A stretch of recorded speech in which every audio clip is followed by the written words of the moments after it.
మీరు చూస్తున్నారు వైవ్యా న్యూస్.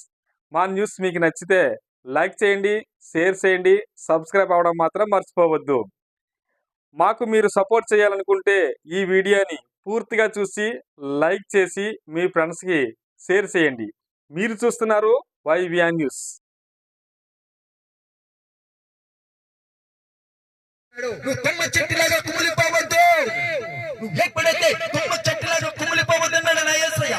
ఒంటరిగా ఉంది ఏడు తినవా, అయ్యో నా అన్న తమ్ముళ్ళు నన్ను పట్టించుకోండి, అయ్యో నా భార్య నన్ను పట్టించుకోండి, నా తల్లి తండ్రి నన్ను పట్టించుకోండి, అయ్యో నా జీవితం ఏంటి ఎట్లాగా తయారైపోతుంది, ఏడు తిన్నవా.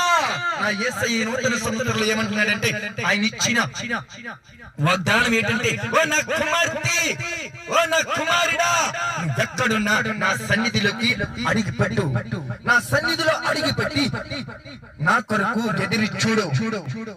ఎప్పుడైతే యేసయ్య కొరకు ఎదిరి చూస్తావు, నీ అగ్గిలాంటి శ్రమలైనా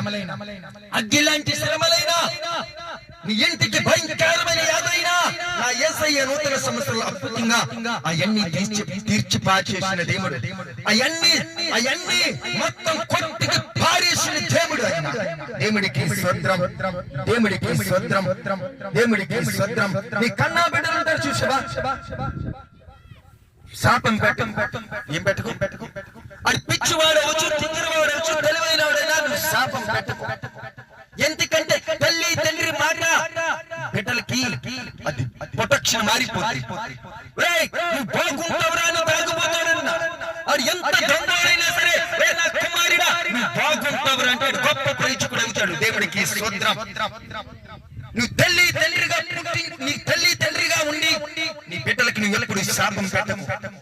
ఎందుకంటే ఒక శాపం కలగాలని చెప్తున్నాడు.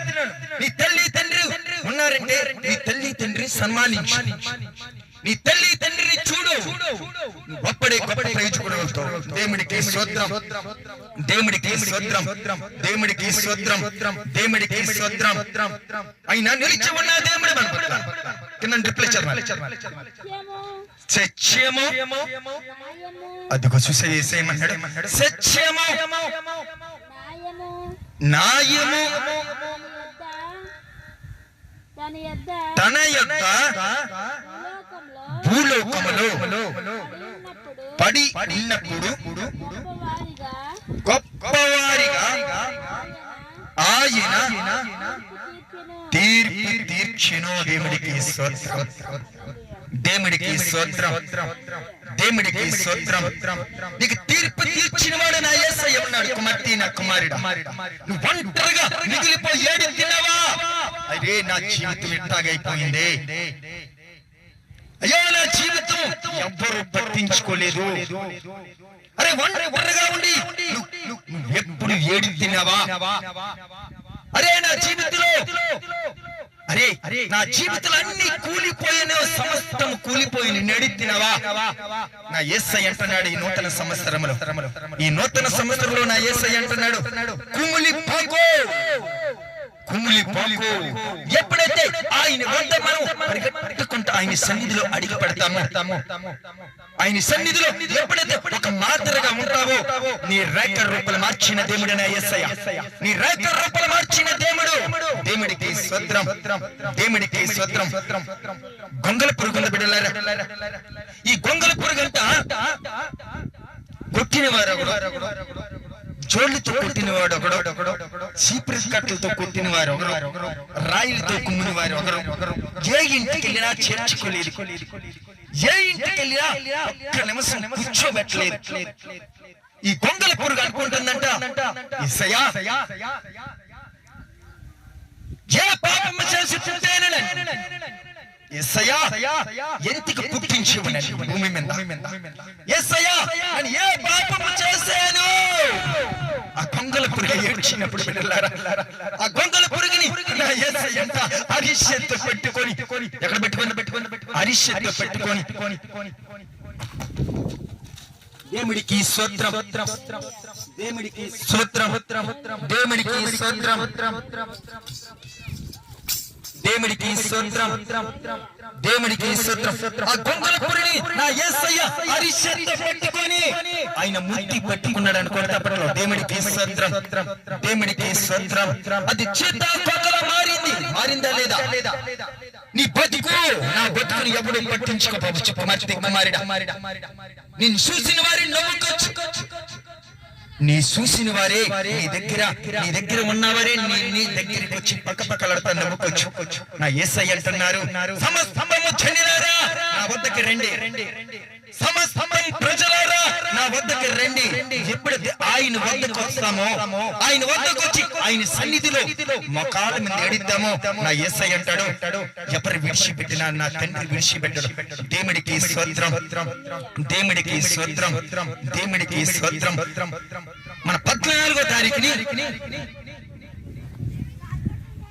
800 మంది కాకినాడ నుంచి వచ్చారు. ఎంతమంది వచ్చారు? 800 మంది వచ్చారు.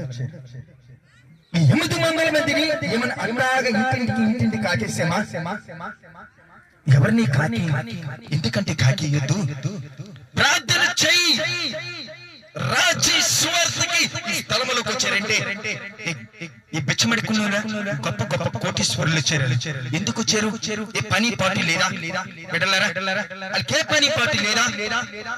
ఇంజనీర్లు వచ్చారు, డాక్టర్లు వచ్చారు, తెలియదు నా గ్రామానికి ఎవరెవరు వచ్చారు. ఇప్పటికీ ఆశ్చర్యం ఉంటుంది నన్ను వాళ్ళ అంకు చూస్తే. డాక్టర్లు వచ్చారు, ఇంజనీర్లు వచ్చారు, గొప్ప గొప్ప మాస్టర్లు, టీచర్లు, ఎంప్లాయ్, గవర్నమెంట్ ఎంప్లాయ్ అంతా వచ్చింది ఇక్కడ చాలా మంది. ఎందుకు వచ్చారు? చిన్న బిడ్డలు తీసుకొని ఎందుకు వచ్చారు బిడ్డలారా? చిన్న బిడ్డలు తీసుకొని మన గ్రామం ఏమన్నా గొప్ప సిటీయా? ఈ రాజధాని సిటీయా?